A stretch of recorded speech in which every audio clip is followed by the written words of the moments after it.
Okay, we were talking about the speakers getting hot, So and that's what my questions are still going back to. When you say your speakers are getting hot, is it just the subs or is it the mids also?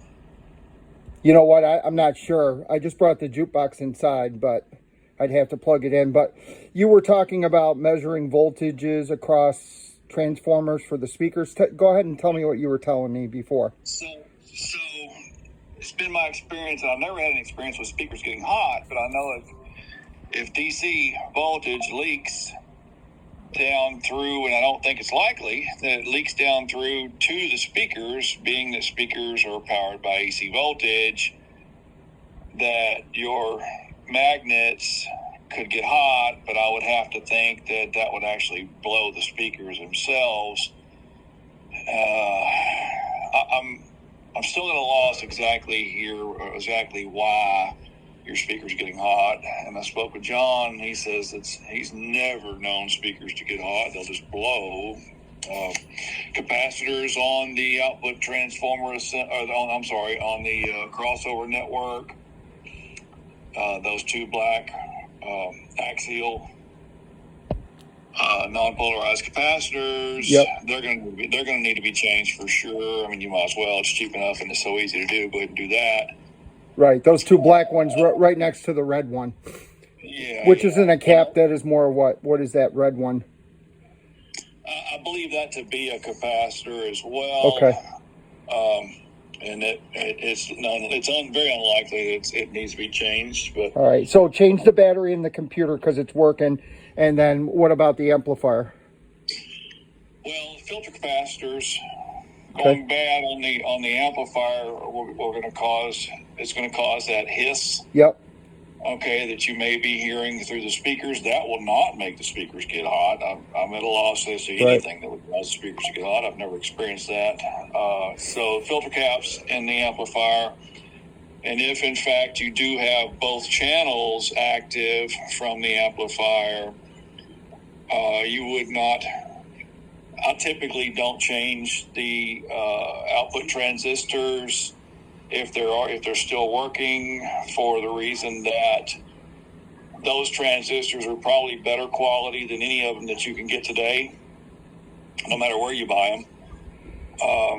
The recap, you're going to want to recap the amplifier. Yep. The amplifier, your preamp board and both output driver boards. Go ahead and recap those. That will greatly improve the quality of your sound. 100%, and abandon those two big 10,000 microfarad caps, the filter caps on the chassis. Leave them in place and just abandon them inside. Okay, you're talking about those rounded, tall metal things, right? Yeah. You don't need to have those work with it, or you just disconnect them? No. When I say abandon them, leave them in place, disconnect them. Okay. Disconnect them out of the circuit, and then solder in replacement caps down inside the chassis. You can just leave those. You can just leave those mounted to the chassis. They don't hurt nothing. Just cut them loose. You're talking about the ones that are outside, those tall silver. Yes. Yeah, they look like silos. Yeah, a couple of big beer can capacitors. Right. So before you were talking about E1 to E2, E2 to E. Explain that again. So that's going to be your output. What's the matter with you? Where are you going?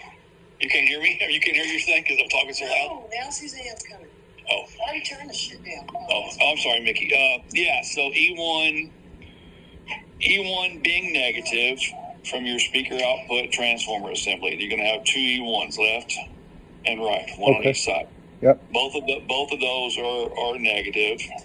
And E2 through E7, I don't even think E7 is used on yours. Okay. So E1 to E2, E1 to E3, E1 to E4, and so on, all the way up to E1 to E6, incrementally steps up your output voltage. E1 to E2 is the lowest voltage going down to your speakers. Okay.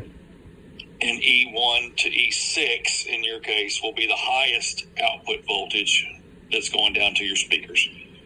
Okay. I don't, without sitting there looking at the drawings, I don't think DC voltage can leak through all of that to get down to your speakers, causing the speakers to get hot.